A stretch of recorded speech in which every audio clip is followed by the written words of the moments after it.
시편 62편 1절에서 12절 말씀을 우리 봉독하도록 하겠습니다. 나의 영혼이 잠잠히 하나님만 바라며 나의 구원이 그에게서 나오는도다. 오직 그만이 나의 반석이시요 나의 구원이시요 나의 요새이시니 내가 크게 흔들리지 아니하리로다. 넘어지는 담과 흔들리는 울타리 같이 사람을 죽이려고 너희가 일제히 공격하기를 언제까지 하려느냐. 그들이 그를 그의 높은 자리에서 떨어뜨리기만 꾀하고 거짓을 즐겨하니 입으로는 축복이요 속으로는 저주로다. 나의 영혼아 잠잠히 하나님만 바라라. 무릇 나의 소망이 그로부터 나오는도다. 오직 그만이 나의 반석이시요 나의 구원이시요 나의 요새이시니 내가 흔들리지 아니하리로다. 나의 구원과 영광이 하나님께 있으며 내 힘의 반석과 피난처도 하나님께 있도다. 백성들아 시시로 그를 의지하고 그의 앞에 마음을 토하라. 하나님은 우리의 피난처시로다. 아 슬퍼도다. 사람은 입김이며 인생도 속임수이니 저울에 달면 그들은 입김보다 가벼우리로다. 포악을 의지하지 말며 탈취한 것으로 허망하여 지지 말며 재물이 늘어도 거기에 마음을 두지 말지어다. 하나님이 한두 번 하신 말씀을 내가 들어나니 권능은 하나님께 속하였다 하셨도다. 주여 인자함은 주께 속하오니 주께서 각 사람이 행한 대로 갚으심이니이다. 아멘. 감사합니다.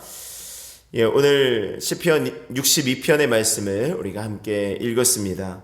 오늘 이 시편은 우리가 너무 잘 아는 그런 말씀이죠. 또 은혜도 많이 되어지고 또 우리 찬양을 통해서 참 잘 알고 있는 말씀입니다. 오래전에 송정미 사모님이라는 분이 나의 영혼이 이 찬양으로 이제 알려져서 또 은혜롭게 많은 교회에서 부르는 찬양이죠. 오늘 이 시편의 정확한 배경은 알 수 없습니다. 다윗이 왜 이 어떤 상황, 어떠한 배경에서 알 수 없지만 그렇지만 다윗이 어떤 상황에서 썼을 것이다 라는 것은 좀 짐작할 수 있는 말씀이 있죠. 3절 4절의 말씀에 보면은 죄악이 나를 이겼사오니 우리의 허물을 주께서 사하시리이다. 주께서 택하시고 가까이 오게 하사 주의 뜰에 죄송합니다. 다른 걸 보고 있었어요.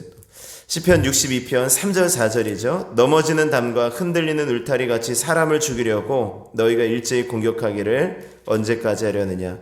그들이 그를 그의 높은 자리에서 떨어뜨리기만 꾀하고 거짓을 즐겨하니 입으로는 축복이요 속으로는 저주로다. 이렇게 하죠.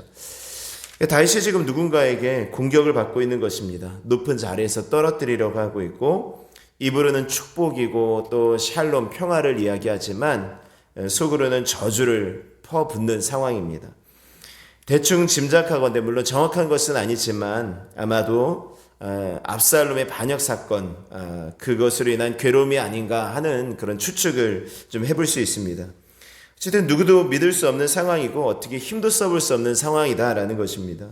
그런 상황 속에서 나의 영혼이 잠잠히 하나님만 바라며 나의 구원이 그에게서 나오는도다. 나의 영혼이 잠잠히 하나님만 바라봅니다. 이렇게 고백하는 것입니다. 여러분들 다윗이 이처럼 아름다운 시를 쓸 때는 시편의 말씀을 읽으면서 좀 보시면 다윗이 정말 평화롭게 왕국을 거니고 있을 때 쓴 것이 아닙니다. 어떻게 보면 인생의 깊은 골짜기를 만나고 또 그곳을 지날 때에 또 그 누구도 도와주지 않는 그런 상황 속에서 하나님은 다윗은 하나님을 바라보면서 자기의 믿음을 고백하면서 또 도우심을 간구하면서 이 시를 쓰고 있는 것이죠. 여러분들이 이제 어제 말씀에 내 마음이 약해질 때에 라는 말씀이 있었죠. 어제 61편 말씀 나누면서 근데 마음이 약해지고 마음이 무너지고 정말 힘들 때 여러분들 무엇을 하십니까? 보통은 우리 즐거우면은 사진을 찍죠. 어디 놀러 가서 좀 기억에 남겠다 하면은 환하게 웃으면서 이제 사진을 많이 찍어요. 특별한 경우가 아닌 이상 울면서 찍는 사진은 별로 없죠. 화내면서 찍거나 거의 대부분 웃으면서 찍습니다. 그래서 나중에 사진들을 보면은 언제나 즐겁죠. 그래서 내가 이때 참 행복했구나 라는 좀 착각을 갖게 되어지는데 또 슬프고 어려운 일들이 분명히 있었겠죠. 근데 저 같은 경우는 때로는 이제 좀 어렵고 힘든 일이 있으면 글을 써요. 이렇게 좀 막 이렇게 일기 형식으로 막 이렇게 끄적끄적거리죠. 근데 그걸 좀 나중에 읽어보면 굉장히 얼굴이 좀 화끈거릴 때가 많습니다. 그러니까 조금만 어려움이 닥쳐오면 여지없이 그냥 하나님 원망하고 또 삶을 비관적으로 보고 또 다른 사람들을 비판하고 정죄하고 뭐 이런 글들을 이제 써놓기도 했었어요. 그래서 그때의 어떤 글들을 보면은 굉장히 좀 힘이 들죠. 마음대로 내가 이렇게 생각했구나, 참 이랬구나라는 그런 마음이 있습니다. 그러니까 어떻게 보면은 제 경우에는 그래요. 제 경우에는 정말 감사하고 행복했던 때에 제가 글을 막 썼던 적이 별로 없다는 생각이 좀 들어서 제가 우리 감사할 기를 좀 썼으면 좋겠습니다라고 한 이유도 감사할 것이 얼마나 많았겠어요.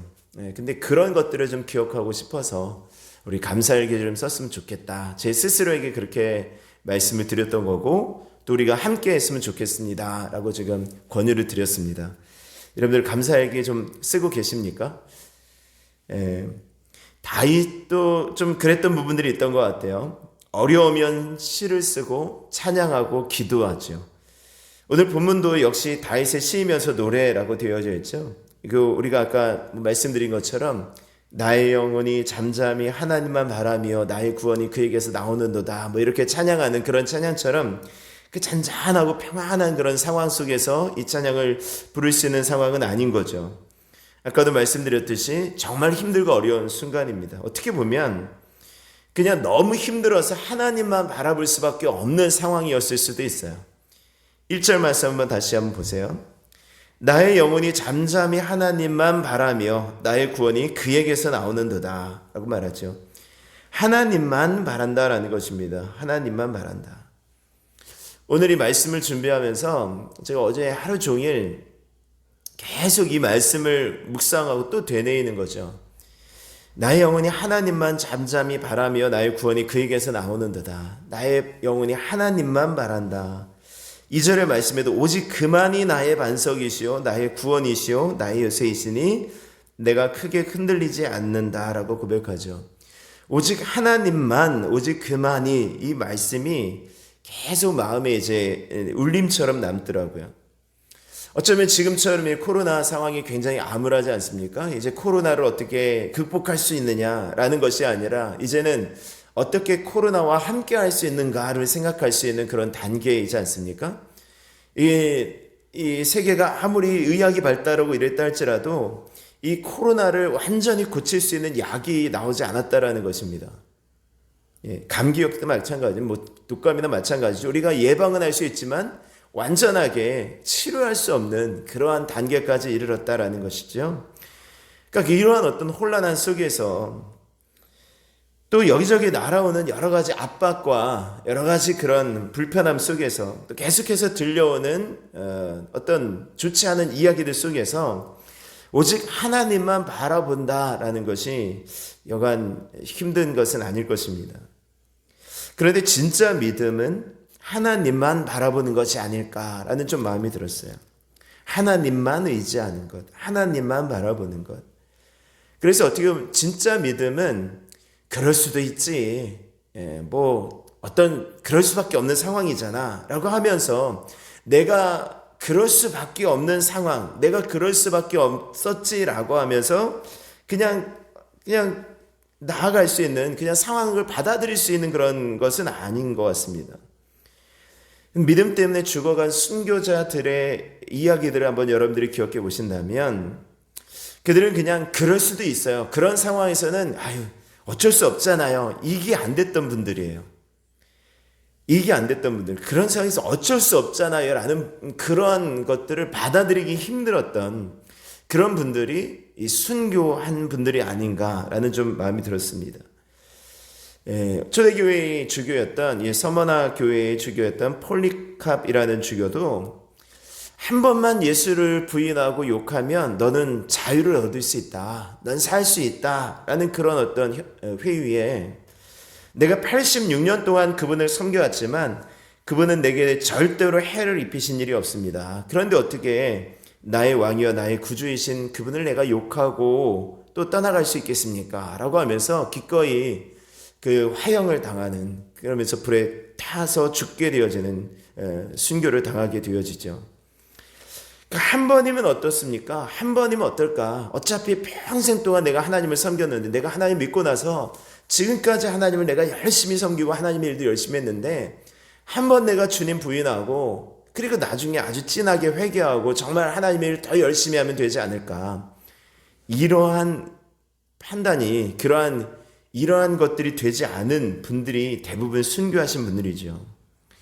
일제강점기 때 신사참배를 거부하다가 감옥에 가거나 순교하신 분들이 대부분 이분들이 하나님도 주님도가 안 됐던 분들 아닙니까?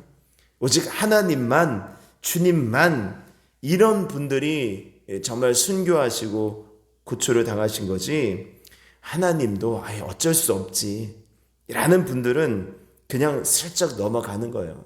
그분들에게는 고통도 없고요, 고난도 없어요. 왜요? 고난은 그냥 피하거든요. 어쩔 수 없잖아요. 이 상황은 내가 어쩔 수 없는 상황이잖아요. 내가 당장에 주님만으로 나갔다고 한다면 내가 경제적으로 손해도 볼 수 있고, 내가 어떤 사람에게 욕을 들을 수도 있고, 내가 여러 가지 어려움 당할 수도 있으니 어쩔 수 없잖아요. 그냥 이 상황에서는 잠깐 내가 안 믿는 것처럼 할 수도 있지 않겠습니까? 그냥 세상 사람들처럼 할 수도 있지 않겠습니까? 하고 넘어갔던 사람들은 믿음 때문에 당하는 고난도 모르는 거죠. 오늘 주님만, 오직 주님만이 저의 마음 가운데 계속 떠나지 않았던 이유가 바로 그것입니다. 오직 주님만. 여러분들, 오직 주님만, 오직 하나님만 바라며 살아가실 수 있겠습니까? 오직 주님만의 믿음으로 살아가려 하지 않는 것이에요. 하나님도 바라보고, 돈도 있어야 되고, 능력도 있어야 되고, 스펙도 쌓아야 되고, 노후도 준비해야 되고, 친구도 있어야 되고, 차도 있어야 되고, 집도 있어야 되고, 당연히 있어야 되는 거죠. 우리는 정말 함께 할 것들이 너무 많은 거예요. 하나님과 함께 할 것들, 하나님도 있어야 되고, 이것도 하나님뿐만이 아니라 이것도 저것도 있어야 되는 것들이 너무 많다라는 것입니다. 그러다 보니까 다른 것들을 얻기 위해서 하나님을 이용하는 때가 좀 많죠. 그래서 내가 하나님을 이용해서 하나님이 나에게 이것을 주셔야 하나님이 계신 것처럼 그렇게 생각할 때가 참 많습니다. 우리들의 믿음이 그렇게 변질되어지는 거예요. 우리가 누리고 있는 모든 것들을 그냥 당연하게 생각하는 것입니다. 하나님이 믿는 자들에게 주시는 당연한 복으로 당연한 권리인 줄 착각하는 것이죠. 저는 지금까지 사역을 하면서 제가 받을 자격이 없는데 하나님께서 저에게 너무 많은 복을 주셔서 제가 너무 부담스럽고 불안해서 기도해야 되겠습니다. 기도 좀 해주십시오. 이렇게 기도 요청을 하거나 기도하는 분들은 한 번도 보지 못했습니다. 내가 이렇게 죄만 짓고 다니는데 내가 이렇게 잘 되는 것을 보니까 하나님이 계시지 않는 것 같아요. 이렇게 원망하는 사람도 한 번도 본 적이 없어요. 그냥 누리고 있는 모든 것들은 당연하게 받아들이고 감사도 없고 내가 그냥 당연히 누려야 되는 것으로 받고 살다가 인생에 조그마한 어려움이라도 찾아오면, 이제 좀 위기가 찾아오면 왜 나에게 이런 고통이 찾아오냐고 원망하고 불평하고 하나님께 따지고, 더 나아가서 하나님 어디 계시냐고 소리치고 하나님 떠나는 그런 사람들은 제가 봤죠.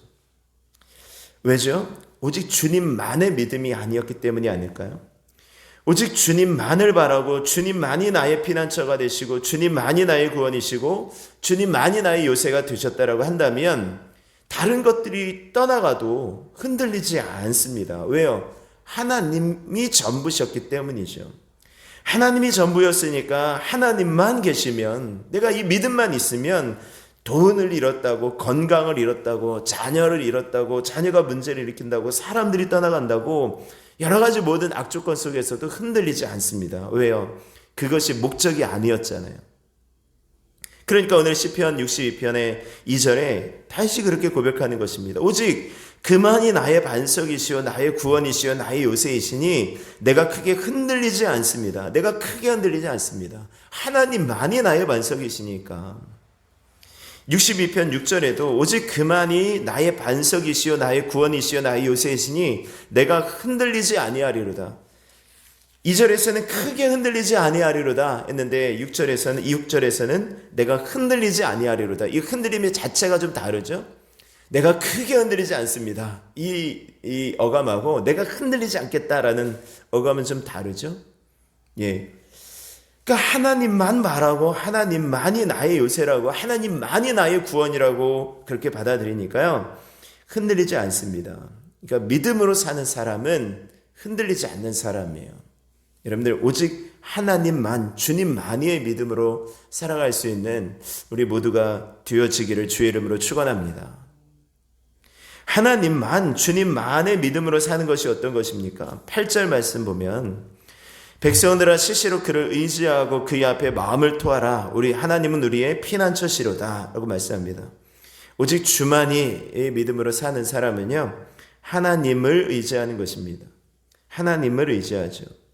그러니까 우리는 내가 하나님을 의지하는가 의지하지 않는가를 어떻게 알 수 있는가? 평상시에 우리가 자랑하는 것이 무엇인가 라는 것들을 좀 생각하시면 돼요. 근데 의지한다라는 것은 결국은 자랑하는 거예요. 우리는 자랑하는 것을 의지합니다. 의지하는 것을 자랑하고요. 우리는 없는 것 자랑하지 않습니다. 우리가 있는 것 자랑하죠. 그렇죠? 우리가 가진 것, 우리가 무엇인가 가지고 있을 때 그것을 자랑하지 않습니까? 그것을 의지한다라는 거예요. 그것이 너무 심해지면은요, 힘이 되고 도움이 되는 것을 자랑하죠. 자녀를 자랑하는 것은 자녀를 의지한다라는 것이고요. 우리가 무엇인가 가지고 있다라는 것을 자랑한다라는 것은요, 내가 뭐가 있어라는 것은 그것은 결국 의지한다라는 것입니다. 그 의지하는 것이 사라지면 어떻게 될까요? 우리의 자랑도 사라지겠죠. 우리의 자랑이 사라지겠죠. 네, 우리가 하나님을 의지한다라는 것은 그런 것과 상관이 없는 것입니다. 여러분들, 하나님만 의지하고 나아갈 수 있는 은혜가 있기를 원합니다.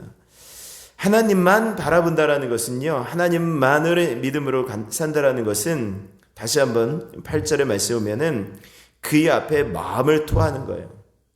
마음을 토한다라는 것은 마음을 쏟아낸다라는 것입니다. 마음을 쏟아낸다. 우리의 마음 가운데 있는 모든 것들을 막 거기서 쏟아내는 거예요.